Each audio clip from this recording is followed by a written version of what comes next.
Hello students, today we are starting with the next heading called as types of leaves. So we are talking about different types of leaf.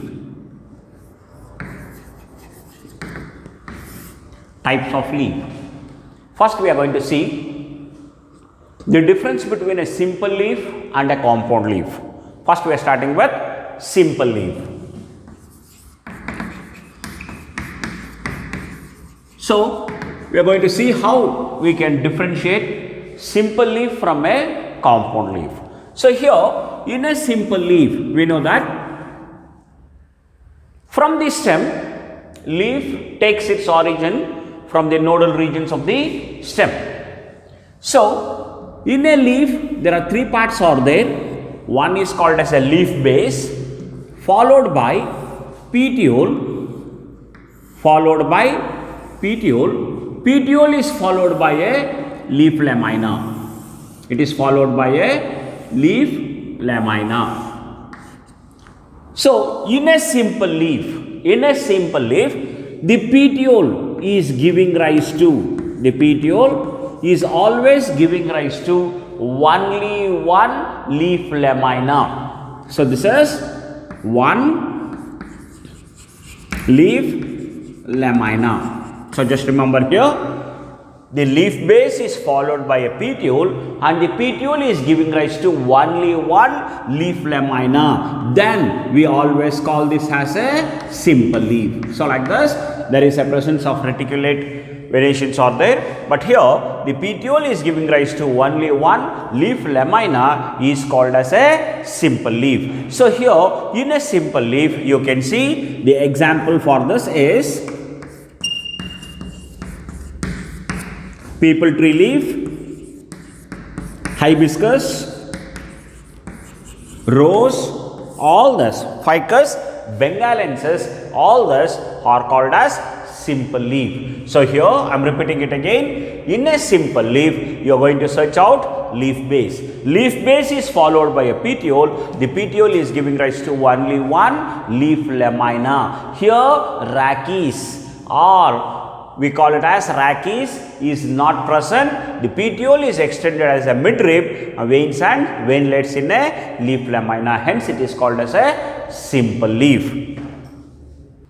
We go for the next one called as compound leaf. In a compound leaf, normally we see that there is a presence of a stem. Stem is followed by leaf, leaf base. Leaf base is continued as petiole. Leaf base is continued as petiole. The petiole is continued as a rachis. So, here the petiole is continued as a rachis. So, this rachis holds the leaflets. So, here on either side. So, here on either side of the rachis, there is a presence of a leaflets. So, when there is a presence of many leaflets have been present, then we call this as a compound leaf. I will repeat this. The petiole is continued as. The petiole is continued as rachis and this rachis holds the leaflets. So, here because the leaves are smaller, we use the word leaflets. So, there are many leaflets are there, for that we use the word compound leaf. So, the petiole gives rise to rachis and rachis holds many leaflets. So, one of the example for this is called as neem. Now, we go for the examples or we talk about different types with examples. So, in a compound leaf, there are two types. One is called as pinnate compound leaf and the other one is called as palmate compound leaf. So, we start with the pinnate compound leaf. Pinnate compound leaf. So, in a pinnate compound leaf, again the word pinnate is how to differentiate. Pinnate means on either side of the rachis the leaflets have been present, for that we use a word pinnate. So, what is palmate I will say, but here the how to identify pinnate means The petiole is continued as rachis. On either side of the rachis, on opposite sides of the rachis, if the leaves have been present, then they are called as pinnate. So on either side of the rachis, leaflets are there. For that we use a word pinnate compound leaf. Now we are talking about different types of pinnate compound leaf. The first one is called unipinnate compound leaf. The first one is called unipinnate compound leaf. So in a unipinnate compound leaf, the petiole is extended as only one rachis. So here I am clearly saying here it has only one rachis. So this rachis holds the leaflets on either side. For that we use a word unipinnate compound leaf. Here only one rachis is present. So in other ways we can say only primary rachis is present. Only one rachis or primary rachis is present, or simply we use the word rachis is present, and this rachis holds the leaflets. For that we use the word unipinnate compound leaf. So again in this, the example we can see neem has an example for unipinnate. Again in unipinnate we are going for two different types. Unipinnate has two different types. The first one is called as peripinnate. Peripinnate. So in a peripinnate, just we see that there is a presence of the petiole extends as a rachis. Rachis holds the leaves. At the tip of the rachis, if there is two leaves are there. Tip of the rachis, even number of leaves are there. A pair of leaves are there. For that we use a word peripinnate compound leaf. I will repeat this. In a unipinnate, we go for peripinnate. In peripinnate, the petiole is extended as rachis. Rachis is ending with a pair of leaves. Ending with a even number of leaves. For that we use a word peripinnate. Example for this is tamarind.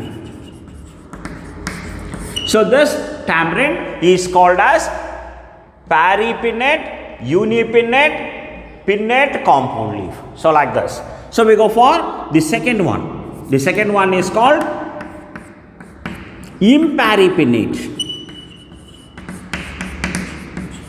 The second one is called imperipinnate compound leaf. So in a imperipinnate compound leaf, the petiole is extended as a rachis, and this rachis holds a single leaf or ends with a single leaf or impairing. So there is only single leaf is present at the tip. For that we use a word imperipinnate compound leaf. Imperipinnate compound leaf we can see neem, and even in curry leaf there is a presence of imperipinnate. Now we go for the second one. So in a pinnate we go for second one called as bipinnate compound leaf. Bipinnate compound leaf.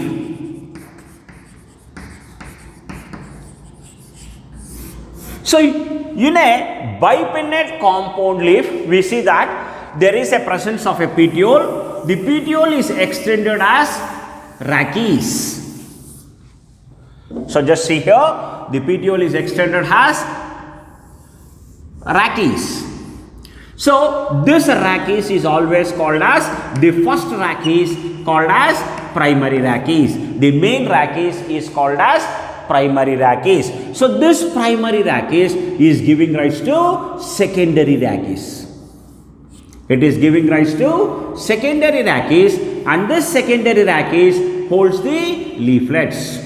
So in a bipinnate, there are bi means two. There are two rachis have been present. Bi means two. There are two rachis is there. One is called as the first rachis is always called as primary rachis, and the next one is called, this is called secondary rachis. The secondary rachis holds the leaflets like this. So here two rachis are there. one is a primary and secondary. The secondary rachis holds the leaflets. So hence it is usually called as bipinnate compound leaf. So here two rachis have been present. One is a primary and the other one is secondary.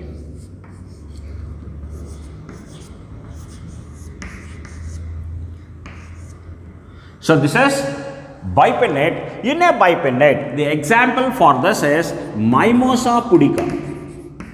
Mimosa pudica. This is commonly called as touch me not. So in a touch me not plant, there is a presence of bipinnate compound leaf. So we are going for the next one called as tripinnate compound leaf. In a pinnate compound leaf, the first one is unipinnate, bipinnate, and the next one is tripinnate. As it indicates tripinnate, there are three rachis are there. So here, this is usually called as stem. The stem is giving rise to leaf base, petiole, and the petiole is extended as a rachis. The petiole is extended as a rachis, and this rachis is always called as primary rachis. So this primary rachis is giving rise to secondary rachis. This is giving rise to secondary rachis. The secondary rachis is giving rise to, the secondary rachis is giving rise to tertiary rachis. It is giving rise to tertiary rachis, and tertiary rachis is holding the leaves. So here three rachis have been present. One is called as primary, secondary, and tertiary rachis. So this tertiary rachis holds the leaves. So here the leaves are present like this.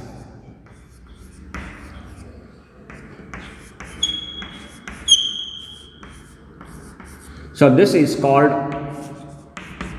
tertiary rachis. So there are three rachis out there. One is called as primary rachis followed by secondary rachis, and this secondary rachis gives rise to tertiary rachis. So like this, there is a presence of three rachis, hence they are called as tripinnate compound leaf.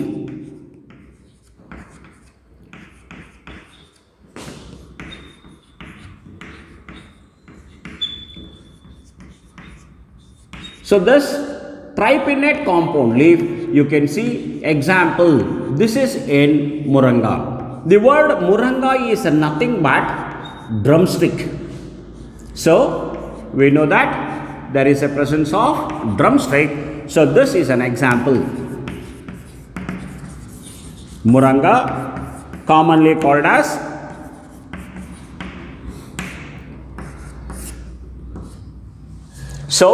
this is the tripinnate. So I have given you about unipinnate, bipinnate, and tripinnate. All these three comes under pinnate compound leaf.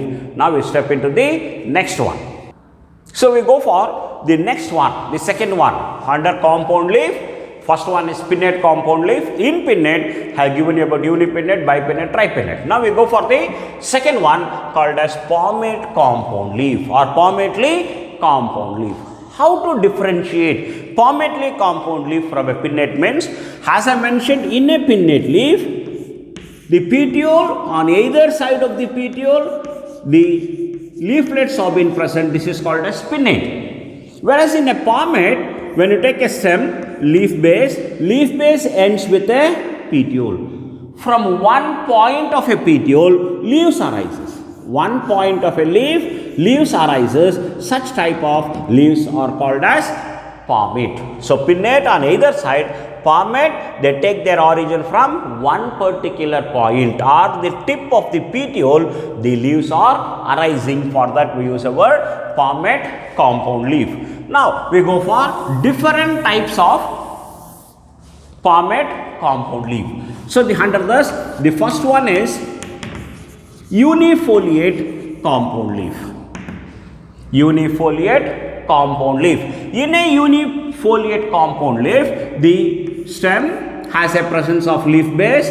The leaf base is giving rise to petiole, and this petiole is giving rise to only one leaf or one leaf is present, so it is usually called as palmate. But here you should notice that only one leaf. This should not confuse with a simple leaf, because here you can see the petiole is giving rise to a very small leaf, and this leaf is been dissected here and it gives rise to a bigger leaf. So the leaf is present like this. So when it is present like this is always called as a compound leaf, but it is a unifoliate compound leaf. This unifoliate compound leaf can be noticed in citrus. So lemon, orange, in all the citrus there is a presence of unifoliate compound leaf. So we go for the second one. Bifoliate compound leaf. So here the petiole ends with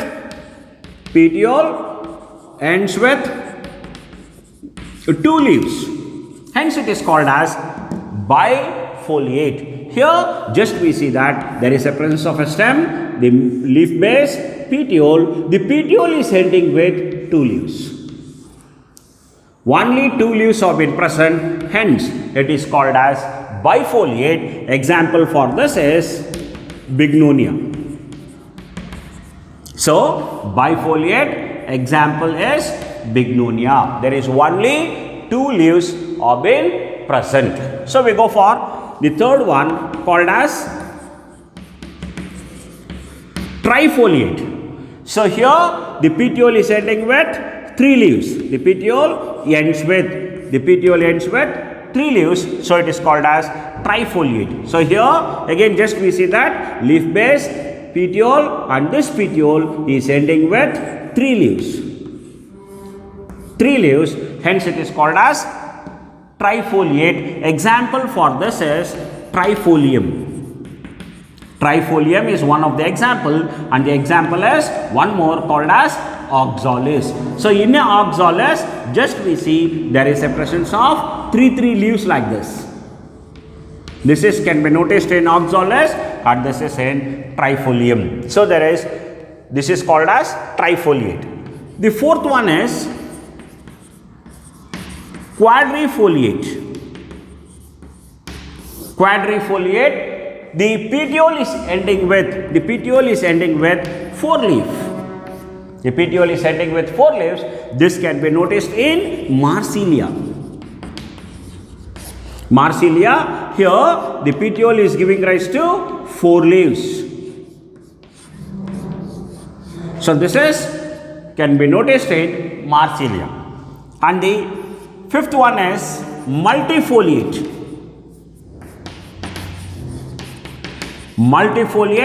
Here the petiole is ending with five leaf or many, five and more, many is called as multifoliate. This can be noticed in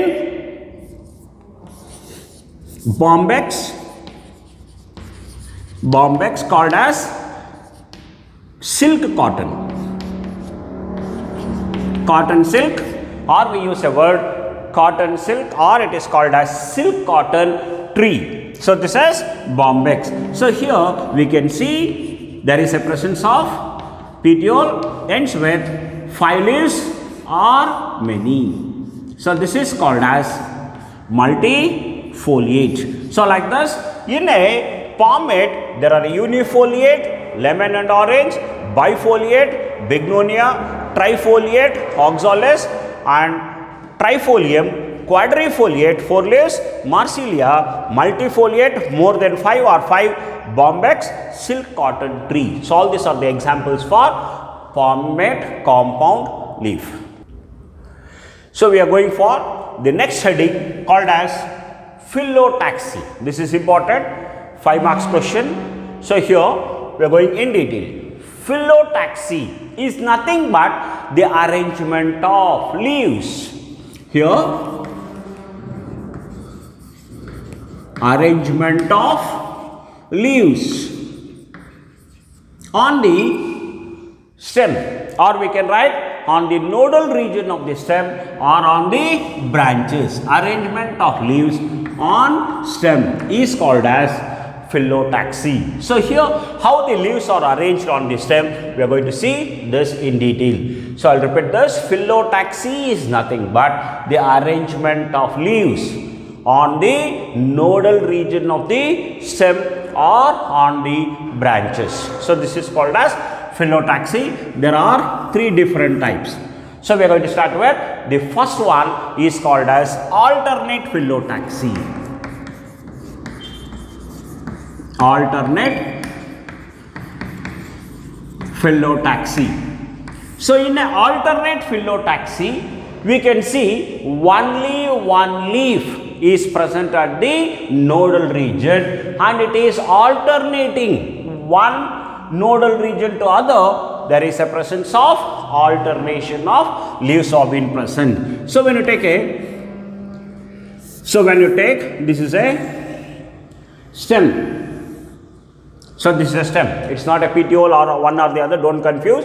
This is called as stem. On the stem, how the leaves have been present means here there is a presence of first nodal region. There is a presence of one leaf is present. And in the second nodal region, quite opposite. There is a presence of quite opposite, or we call alternate. So here there is a presence of one more leaf. And in the next nodal region, there is one more leaf is present. So there is one more leaf is present. Like this, it's keep on alternating. Hence, they are called as alternate phyllotaxy. So this is alternate phyllotaxy. Here, only one leaf arises from one nodal region.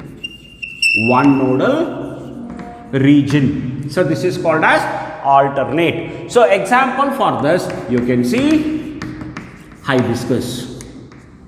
Hibiscus is also commonly called as China rose. Hibiscus rosa sinensis is the botanical name. Hibiscus rosa sinensis, commonly called as China rose. So here in hibiscus there is an alternation. So we go for the second one called as opposite phyllotaxy. Opposite phyllotaxy. As it indicates opposite, here one nodal region there are two leaves have been present. One nodal region, two leaves have been present. Hence it is called as opposite phyllotaxy. So in opposite we say two leaves, or we use a word a pair of leaf. Pair of leaf. So here two leaves have been present, hence it is called as opposite. In opposite, again there are two types. The first one is called as opposite decussate. Opposite decussate phyllotaxy. So in opposite decussate phyllotaxy, just we see there is a presence of stem. The stem has a pair of leaves in one nodal region. Here there is one and here one more. The second nodal region, it is right angles to the other nodal region. So this is very important. The leaves are present at the right angles to the other nodal regions. Other nodal regions, the leaves have been present right angle. Just observe, these two are present on the opposite sides or this sides, and one more second nodal region you can see the leaf is present here and one more here. And the third nodal region is again, it is similar to the first nodal region. So to make you understand, I'll show you. This is called as two leaves in a first nodal region, whereas in a second nodal region it will be like this. So it is first nodal region, second nodal region, like this it will be present. So this is usually called as opposite decussate. So this can be noticed in the calotrophes. Calotrophes. Many, we know that in calotrophes when you press the flowers it leads to pat pat sound. So ekke gida anta karitare kannadadalli. So it is called as calotrophes. So this is one. So we go for the second one called as Opposite superimposed. Opposite superimposed. So here again two leaves have been present. Two leaves are present in a nodal region, but they are present on a same side. Both the leaves are present on a same side. For example, when you take this is a stem, this is stem. Here two leaves have been present. This is one and this is one. The second nodal region is also two leaves. They are present on a same side. Same side or only one side, two leaves have been present, and this is usually called as opposite superposed. So this opposite superposed can be noticed in a guava. So in a guava there is a presence of opposite superposed. So we go for the third one called as oral phyllotaxy. So in a oral phyllotaxy, at one nodal region there are three or many leaves. Three or many leaves are present at one nodal region. Hence they are called as oral phyllotaxy. For example, this is stem. So in this stem, one nodal region, there are three leaves have been present like this. In a second nodal region, again there are three leaves have been present. And again here, three leaves have been present like this. So one nodal region, three or more leaves have been present. For that we use a word oral phyllotaxy. You can see this in the plant called as Cnidium, and the other one is called as Hallstonia.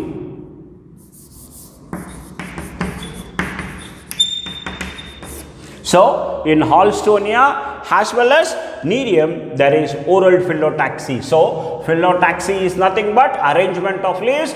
One is called as alternate phyllotaxy, opposite. In opposite there are two. One is called as decussate, superposed, and the third one is called as oral phyllotaxy. Hello students, we are going for the next heading called inflorescence. So we have completed root, stem, leaf. Now we are starting with the next heading called inflorescence. So the word inflorescence is nothing but it is a cluster of flowers, bunch of flowers, mass of flowers is called inflorescence. So what is inflorescence means? It is the arrangement of. It is the arrangement of flowers on the floral axis. On the floral axis. So floral axis is also called as inflorescence axis. Inflorescence axis. It even may be called as a stalk of the inflorescence. So here the stalk of inflorescence is called. Stalk of inflorescence is called peduncle. So this should be remembered. Stalk of the inflorescence is called as peduncle. And here one more word to be remembered, stalk of flower. Stalk of a flower is called pedicel. So stalk of a flower is called as pedicel and stalk of the inflorescence is called as peduncle. So here just see, there are three words. I am repeating, it should not lead to confusion. Stalk of a leaf is petiole. Stalk of a leaf is petiole. Stalk of a flower is called as pedicel. Stalk of an inflorescence is called as peduncle. So when a peduncle is present, in an inflorescence, we use a word pedunculate. Pedunculate. So when a peduncle is present, we use a word pedunculate. Same way, when a pedicel is present in a flower, we use a word pedicellate. It is called pedicellate. When a peduncle is absent, or a pedicel is absent, or a petiole is absent, we use the word sessile. So it is absent of a pedicel or absent of a peduncle is called sessile. So here stalk is absent. For that we use the word sessile. So just remember, arrangement of flowers on the floral axis or inflorescence axis, or it is peduncle. So on the peduncle, arrangement of flowers is called inflorescence. The study of inflorescence. The study of inflorescence is called anthotaxy.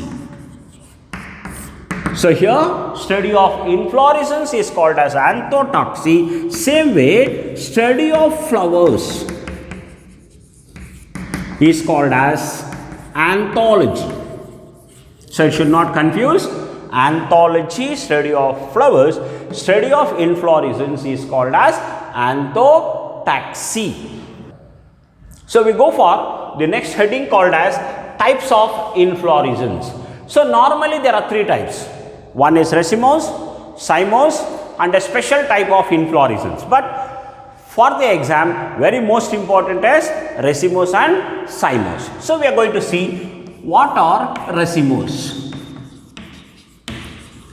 Racemose inflorescence.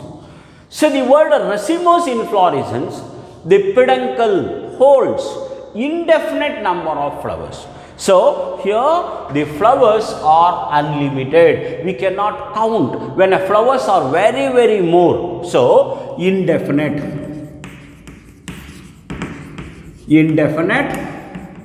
number of flowers.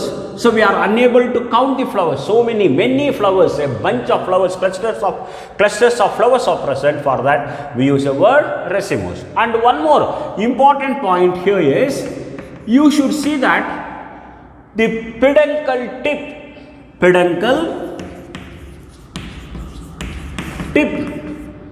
is not ending with a flower.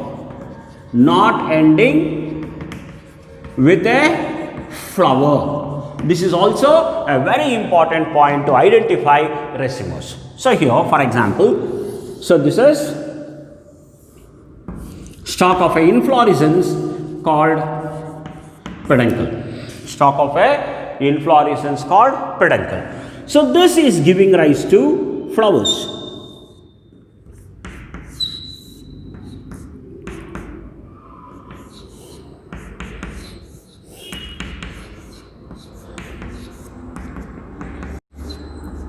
So flowers are present like this.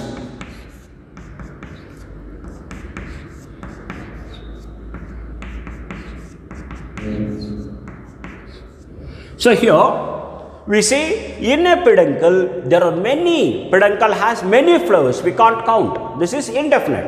And one more to be remembered, the tip is ending like this without a flower. The tip do not have a flower. For that we use the word racemose. So we go for the second one called as cymose inflorescence. So in a cymose inflorescence, here has definite number of flowers. Definite number of flowers. Here we can count how many flowers are there. So that is called as a definite number of flowers. And the other one is the peduncle. Peduncle ends with a flower. Peduncle ends with a flower. And one more important, the peduncle ending with a flower is always the older flower. Older flower, or we use a word bigger flower.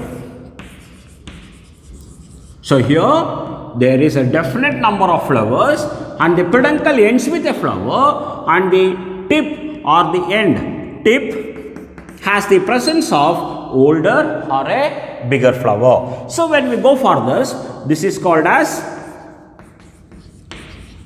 peduncle. This peduncle is ending with a flower. And this flower is called as older flower or a bigger flower. On either side of this, there is two small flowers. Two small flowers are there. Only this is inflorescence. So, two flowers, 1, 3. So, we can easily count. So, this type can be noticed in jasmine. So, in a jasmine, there are two bud flowers are there and is a older flower. So, like this, there is a presence of racemose type of inflorescence. And the third one is called as a special type. The arrangement itself is a special type. We are going to discuss that. So, we are going for the next heading, different types of racemose inflorescence. So, in a racemose inflorescence, there are different types. So, we are going to see this one after the other. So, called as different types of racemose inflorescence. The first one is called as simple raceme. The word simple raceme, here there is a presence of stalk for a flower. Stalk for a flower is present, so we use a word pedicellate. So, pedicellate is nothing but the pedicel is present. So, this is called as pedicellate. And the other one is acropetal arrangement. Acropetal arrangement. So, the word acropetal. So, here when we see this, there is a presence of the peduncle. The peduncle has a presence of stalks. So, as we know that the stalk is called as pedicel, when pedicel is present, we use the word pedicellate. So, here the word acropetal, when the flowers towards the lower side, the flowers will be bigger flowers. The flowers will be bigger. As it is moving on to the upper side, the flowers become smaller, smaller, smaller, smaller. So, like this. So, here the flowers towards the lower side is a bigger one. As it is moving up, the flowers becomes smaller in size. For that, we use a word acropetal arrangement. So, this acropetal arrangement, simple raceme, you can notice in mustard. Mustard. And the other one is calotropis. Mustard is the example. And the other one is crotalaria.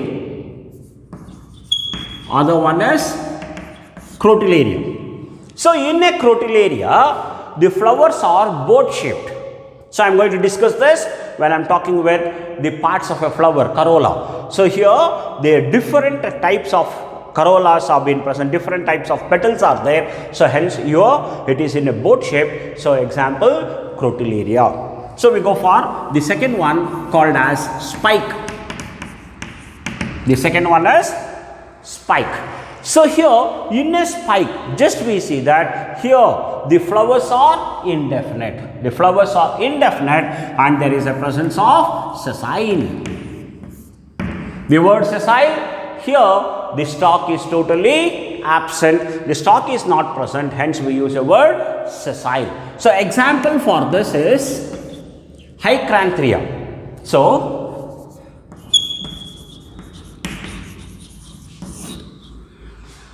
it is called as Orchicanthus. So, this is one is called as spike. There is a presence of sessile flowers and acropetal arrangements have been present.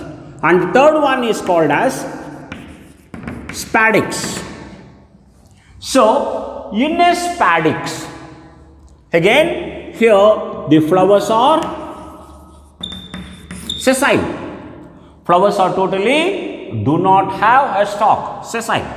And arrangement is again acropetal. Arrangement is acropetal. The meaning of acropetal, the flowers towards the lower side is bigger. As they are going up, the flowers become smaller. And very important under spadix is the flowers coming under this are called as unisexual flowers. So, unisex means only one sex is present in a flower. I am explaining this in detail later on. So here only one sex is present in a flower. For that we use the word unisexual. For example, when you take a coconut inflorescence. In a coconut inflorescence, you can see the flowers which are present towards the lower side will be the bigger flowers. So as it is moving up, the size of the flowers becomes smaller, smaller, smaller, smaller. So here, the bigger flowers are always called as a female flowers, and here the smaller flowers are always called as male flowers. Hence it is called as unisexual. Once there is a presence of only one like this is called as simple spadix. Only one inflorescence is present like this, it is called as simple spadix. Whereas in a coconut, there are many like this, hundreds together are there, and this is called as compound spadix. When there are many spadix are there, we use the word compound spadix. And one more important here is, there is a presence of a bract. The bract is boat shaped. So a boat shaped bract is present which covers the inflorescence. And this is called as spathe. So here a boat shaped bract is present which covers the inflorescence is called as spathe. Example for this is coconut, called as Coccus nucifera. So coconut, there is a presence of spadix inflorescence. So we go for the next one. In spadix inflorescence, one is called as coconut and the other example is called as banana. So in banana you have seen there is a red color bract which covers the inflorescence. So the banana is also one of the example for spadix inflorescence. Now we go for the next one called as umbel. So in this umbel again there is pedicellate. The word pedicellate, there is a presence of stalk. There is a presence of stalk is present, and usually they start, the inflorescence start from one particular point. They start from one particular point. So here the arrangement of flowers is called as centripetal. So arrangement of flowers is called as centripetal. So the word centripetal, I am repeating it, the word centripetal, the flowers towards the margins, the flowers towards the periphery is called as bigger flowers, or we use a word older flowers. Older or bigger flowers towards the margins or periphery. Periphery or margins. Whereas towards the center, the flowers are smaller. Flowers are smaller at the center, hence it is called as centripetal arrangement. So this can be noticed in the onion. So in the onion called as Allium cephas, there is a white color bract on the, so as I said, onion is usually underground stem modification. There is a presence of foliage leaf. Above this foliage leaf, there is a white color bract. Inside this white color bract, there is the arrangement of flowers called as centripetal arrangement called as umbel. So we go for the next one called as corymb. Corymb is also called as corymbos. Corymb, or we use a word corymbos. So here in corymb or corymbos, you can see there is a presence of peduncle. The peduncle has the presence of pedicels. There is a presence of pedicels, and this pedicels will be long. So long with a older one. So here as they are moving up, the size of the pedicel becomes smaller, smaller, small. Here the peduncle is, this is peduncle. This is pedicel for a stalk of a flower, and here as it is long, the flower is also bigger. The flower is also bigger here. as it is moving up, the size of the flower will be keep on decreasing. So here what happens? All this will lie in a straight line. So this is usually centripetal arrangement. Centripetal arrangement, and the flowers are bisexual flowers. They lie in a straight plane. Here the bigger pedicels with older flowers, as they are moving, the size of the pedicel becomes smaller with an younger flower. This can be noticed in cassia. So in cassia there is a presence of corymb. Next we go for the next one called as catkin. The next one is catkin inflorescence. This is more or less like a spike. It is similar like spike. Here sessile flowers are there. Sessile means stalk is totally absent and there is a presence of unisexual flowers are there. But here in a catkin inflorescence, the peduncle itself is a weak one. So here what happens? There is a presence of peduncle hanging down. The peduncle is hanging down and it has the presence of flowers. Here the flowers do not have a stalk. The flowers do not have a stalk, so they are called as sessile flowers. This is called as catkin. So here they are hanging down and it is coming towards the lower side, and this can be noticed in mulberry. Example, mulberry. So this is about catkin inflorescence. So we go for the next one called as head inflorescence. So head inflorescence is also called as capitulum, or it is called as capitulate. So here in a head inflorescence, the peduncle is flat. The peduncle is flat, hence it is called as receptacle. So peduncle is flat, hence it is called receptacle. On the receptacle, the arrangement of flowers takes place, and again they do not have stalk. It is called as stalk is absent, hence they are called as sessile. So here we see that there is a presence of the peduncle will be flat like this. This is called receptacle. On the receptacle, the arrangement of flowers have been present. So here there are two types of flowers. Example for this is sunflower. So you have seen sunflower. In a sunflower, the flowers are of two types. So one of this is called as ray florets. So very important. In a head inflorescence, capitate, there are two types of flowers. Two types of flowers. One is called as a ray floret. Because the flowers are smaller in size, we use the word floret. In a ray floret, just we have seen, it is like a tongue shaped, elongated. So this is called as corolla. The corolla is nothing but a petal. It is in the form of a lingüate. Lingüate is nothing but it is called as tongue shaped. Lingüate, and there is a presence of the female sex organs.